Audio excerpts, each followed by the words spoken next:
pledge allegiance to the flag of the United States of America and to the republic for which it stands.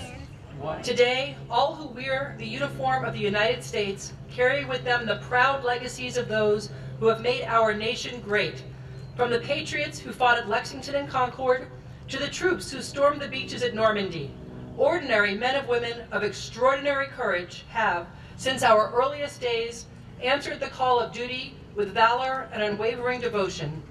From Gettysburg to Kandahar, America's sons and daughters have served with honor and distinction, securing our liberties and laying a groundwork for lasting peace.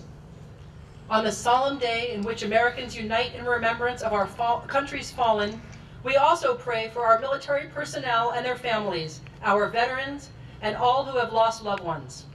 As a grateful nation, we forever carry the selfless sacrifice of our fallen heroes in our hearts, and we share the task of caring for those they left behind.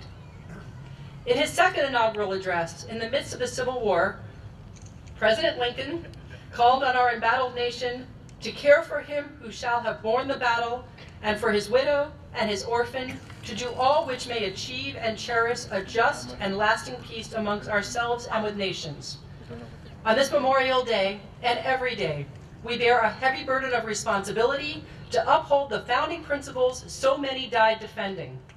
I call on all Americans to come together to honor the men and women who gave their lives so that we may live free, and to strive for a just and lasting peace in the world. Oh, say does that star-spangled banner yet wave o'er the land of the free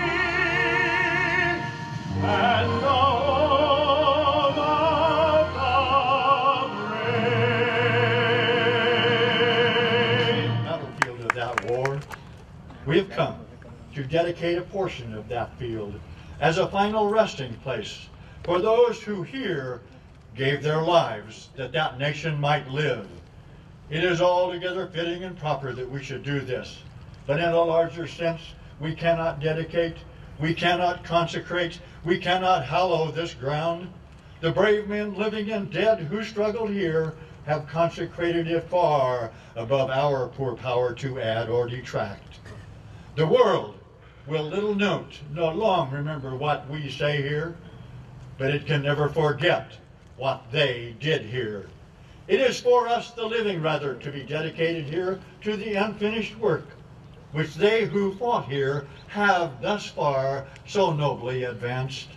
It is rather for us to be here dedicated to the great task remaining before us, that from these honored dead we take increased devotion to that cause for which they gave the last full measure of devotion, that we here highly resolve that these dead shall not have died in vain, that this nation under God shall have a new birth of freedom, and that government of the people, by the people, for the people, shall not perish from the earth.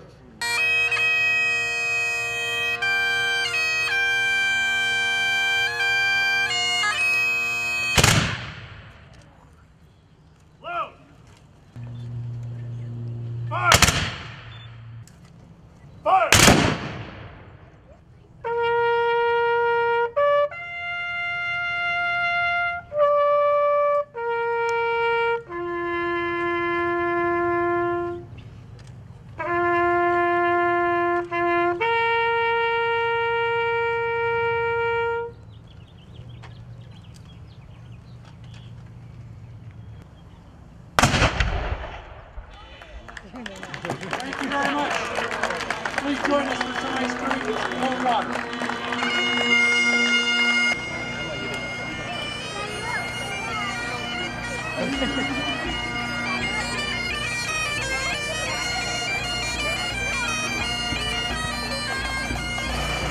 Ice cream.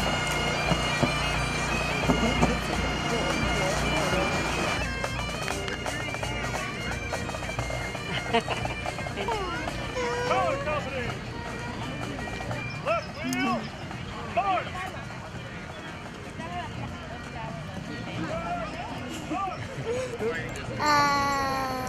What are